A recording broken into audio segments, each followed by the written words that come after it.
Thank you for joining us today as we talk about the regional swim meets. We've been having this format for several years. Some of you have been to all of them, and for some, this will be your first trip to the TAPS regional swim meets. So we're looking forward. Regional swim meets are the qualifiers for the state championships. Those swim meets are going to be held in Houston at University of Houston on January the 24th. That's a Saturday. That following Monday, we'll drive over to San Antonio to Northeast ISD's Walker Pool, and we'll finish up on January the 30th back up here in DFW at Mansfield ISD.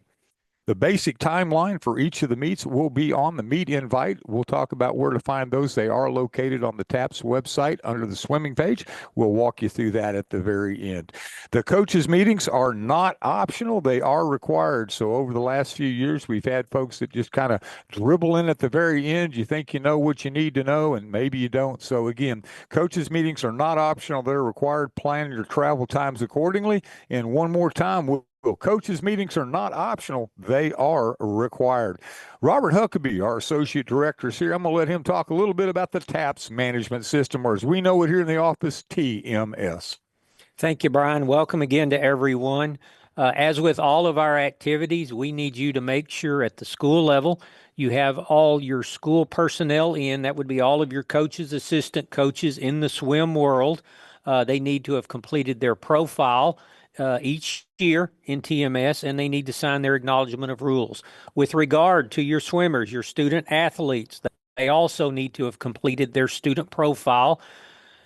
The student and their parent need to have completed their acknowledgement of rules, and if they happen to be a transfer or international student, any of those other forms need to be in our office and approved prior to participation.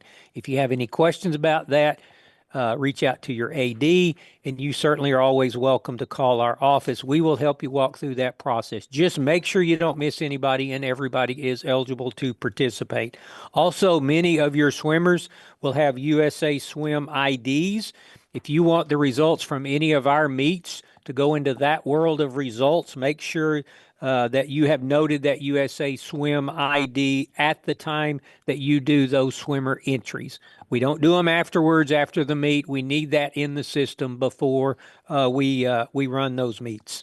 And Robert, I do believe that the swim ID information is included in each of the meet invites. So if you need help or figure out what that is, we can also walk you through. So we look forward to seeing you at the three sites. TAPS tickets will be sold for the University of Houston and at San Antonio. So tickets, you can purchase it on advance, www.taps.biz. Click on that word tickets on the homepage. You can buy them online when you get there at both Houston and San Antonio. No cash will be accepted. Credit cards are good. And when we're at the Mansfield, if you're coming to the North Meet, just remember that will be sold through the Mansfield ISD system, and more information on that will be sent out to you. Again, as we go forward, Robert, I think it's important to note all three meets are run similarly, but we look forward to our hosts providing whatever little differences there may be as we go forward. So University of Houston, one of those differences would be 8 lanes versus 10 lanes at the other two. Robert, talk to us a little bit about the facilities, how to get in, what we expect from our fans, coaches, and players. Yes, Brian, as you mentioned, we run the meets pretty much identical, but the facilities are a little bit different. Some of the things to keep in mind for our facility rules, your team and team personnel will enter through the designated doors at each facility, and then fans will enter where that's designated for them. Your personnel, coaches, swimmers, alternates, and managers, drop them off. It's a little bit different at each facility. Look on that information on our website, and that will help you with that process. Many of you have been there before. We're returning to the same facilities. If you have any questions, please reach out. The team areas are not assigned for our regional meets. We do that at state, but at regionals, we do not do that. So make sure you make room for everybody there. Don't move any of the bleachers or seating around that's already been staged there by our facility. It is first come, first serve at regionals, but we will need to make room for all teams and personnel on the deck that are allowed to be on the deck. Timers are not considered team personnel. They must pay admission to come in. Coaches, managers, and other all team personnel need to wear appropriate wristbands or identification for being on the deck.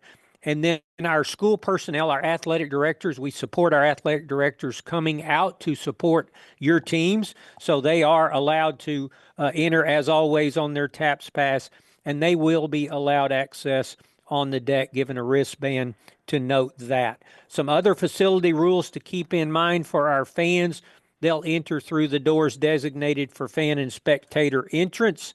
Those doors will be open at 9 a.m. for fans for all three of our meets. The schedules will be the same for all of those. No outside food or drink is allowed. And be aware that clear bag policies are in effect in these facilities.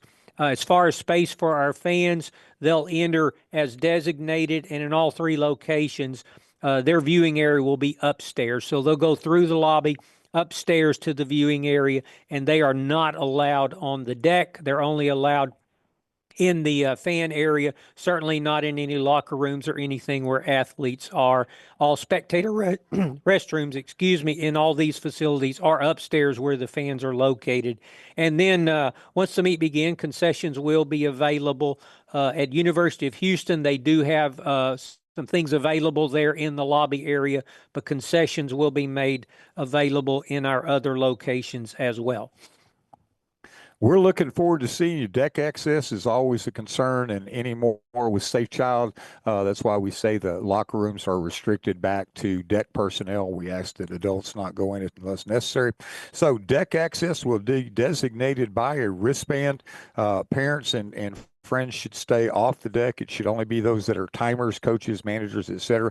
One thing for our folks there at the University of Houston: anyone, whether it be an adult or a student, coming on deck, so are going to have to fill out the waivers. So be thinking ahead. All of your swimmers need their signed waivers for you to turn in. The coaching staff, the managers, and your timers in a University of Houston scenario will all have to have the waiver we've used in the past. It's posted on the TAPS website. Again, one of the things that all the facilities ask is please do not toss stuff over from the viewing area down to the swimmers on deck. It looks so close and it looks so easy. We've had a couple of situations occur in the last year or so. We just don't want to see that. So just remind your mom and dads, be a great spectator, clap and cheer, but don't toss stuff on the deck. Robert, talk to us a little bit about our expectation for timers. Timers, as you know, in the world of swim are essential to run the meet and run it on time. But all of these facilities have great timing available that we use, but those timers are used for backup times in case something occurs and we couldn't do it without them. We rely on our schools to provide typically, it's parent volunteers, it could be coaches or anyone else to do that. We do ask that they be adults, and that if you have been assigned to provide timers, and that schedule will be posted on the information for each regional, please make sure you address that in advance. Have those people lined up. We'll be making announcements when the timers meeting is and when they need to come down on deck. But please make sure you take care of that. If we don't have enough timers, we'll stop the meet until we get enough. It's just we have to have them to run the meet. And if you fail to provide timers and you were assigned that, there would be sanctions involved. We've gotten through the last few years, timers. Now, the big thing on the timers is if you've got a team, which means you're swimming 4 to 8 or more, be expected to time. You maybe do more than one session. We've done our very best to limit what your parents have to go through. It is the best seat in the house, sitting out there on the deck. So that's, we do offer that. We're going to talk a little bit about advancing to the championship. So just remember that advancing from the regional meet, you're going to have the top 3 in each race will advance based on your division, not heat. Remember, the heats are seeded by time. The other thing that has to happen is you have to be competing in the regional meet. You might be the fastest swimmer in TAPS, but if you don't hit the water and finish in your event, you could actually swim in a relay later on, but you wouldn't be able to qualify in the individuals. So you do have to swim in the meet. So top 3 from each region gives you 9. The next seven fill out the 16. So the next seven fastest times will move in. Just remember that anyone, whether you are in the top three or in that next seven, you have to meet the upper limit qualifying times. So the qualifying times stay put the whole time through. And then once we get all three meets in, there will be a form on the website. If you wish to drop a swimmer out of an individual event, you can do that, but there is a deadline for that entry. So if you need help on that, let us know accordingly. Live results will be available for all three meets and for the state championships on Meet Mobile. However, that is a technology-based situation that is beyond our control. So you can imagine if we can't get on the internet, we can't upload the file. And remember that all of those live results are not final. They can always be appealed. There could be a disqualification. So it's basically to give you as you walk through. Final results will actually be posted on the swim regional page, and your high-tech and PDF files will both be posted once the meets are complete. Robert, what can we expect about awards at each of the meets? Well, we issue awards at all of our regional meets. We will have 3 divisions of boys and 3 divisions of girls, and we will award team awards for the first through third place teams, boys and girls in all divisions.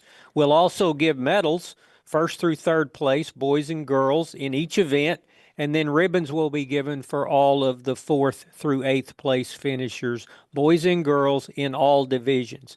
And as at all of our regional meets each year, we will accumulate those throughout the course of the meet, and you can pick those up in your packet and your awards at the end of the meet. With regard to our world of health and safety, TAP's medical partner, Children's Health Andrews Institute, always provides our trainers for us at all of our host events and facilities, and that will be the case this year as well. They will be there to assist your swimmers if there are any needs. For coaches, if you have an athlete that has some issue, medical or disability-wise, be sure to bring that up at the coaches meeting when our officials are there. Bring that up to our meet director and make sure that all questions are answered, that your student issues have been addressed, and that whatever they might be doing training-wise or disability-wise has been approved by the meet director so that we have no issues. Robert, one of the things that comes to mind about Children's Health and having the trainers, they're there to help and assist you, but they are the official word.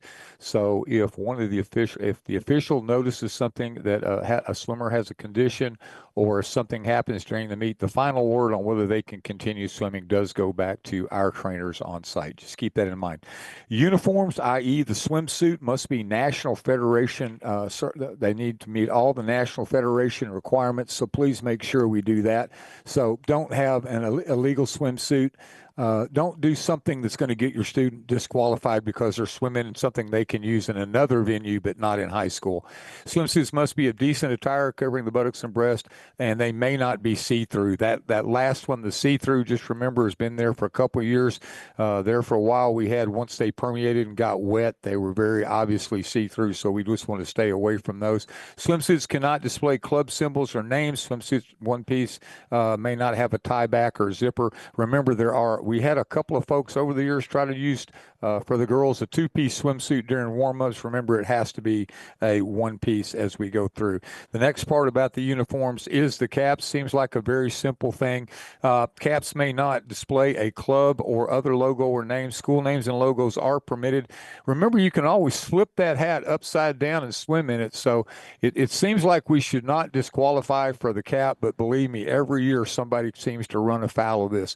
In the world of AI and the world of things we've got going on, Robert, photography, videography become more and more essential to regulate. So help us understand what we can expect on deck as far as photography. No photography or videography is allowed on deck at any time. This includes cell phones, cameras, or any other form of recording. We've had issues with this in the past, so it is not allowed for the safety of all of our swimmers and everyone who is allowed to be on the deck. We have issues with this every year. We have to remind people. So just remind all your people it's not allowed, and that will help us with that regard. Pets are not allowed at any of our TAPS events, so make sure everybody knows that is something that is not allowed. The people at the gate will assist you with that as well. Robert, if they do have a service dog for a parent or a spectator, they just need to have the card certificate or something to go with that. So is that the correct way to do that if you have that situation? Yes, if that's correct, then make sure you have all that documentation. So as we go forward, and it's not just dogs. Some people want to bring their other funny animals to come with them. We just can't have it. Taps for Memorabilia, Team IP will be there with T-shirts and hoodies at all three sites. We appreciate their support. Will, we're going to jump to the TAPS website real quick. Let's go there and talk about where to find the information everybody needs. If you haven't been already, go to www.taps.biz, click on the word athletics. That's going to take you down to the word swimming. Click on the swimming, and then you'll scroll down and it says regionals. So click right there on where it says regionals. Each of those has its own place. We'll click on any of those regions. Let's click on Houston. It's first. Over on the right-hand side, you'll have some quick step buttons. So you'll have the weather, the meet invite, the timeline, the timer assignment, psych sheets. All your information that you'll want about each meet will be there. Do us a favor and click on those. The entry deadline is tomorrow, the 16th, or Sunday, the 18th, at 5 p.m. So you got a couple of days, but please get all that information in just so you can remember. We can't do the timeline, the timer assignments, the psych sheets, or your high-tech files until we know who's coming. So you may have got yours in last week, but they're still working out there for other folks. So sometime middle of the week, Monday, Tuesday, somewhere in there, we will have all the information we can have up. Again, your timer assignments and all that will be there. So www.taps.biz. Click on the word athletics. Click on the word swimming. It will take you, click on the word regionals, and then it will take you here. All the median fights are a little different, but they are all up to date. So make sure you head out over there. And we'll conclude information here, 254-947-9268. If you need us, info at taps.biz. You can also use the communications tab on the TMS, TAPS Management System. One last thing to say before we go. Thank you, and thank you to Sharice Skinner. She is our director of swimming. We could not do this without Sharice. So when you see her at the meets, give her a pat on the back and a handshake and say thank you, because she does this out of the goodness of her heart for all of our athletes, and we appreciate everything she does. We look forward to seeing you in Houston, in San Antonio, and then DFW. TAPS Swimming, the regional meets for 2026 are right around the corner.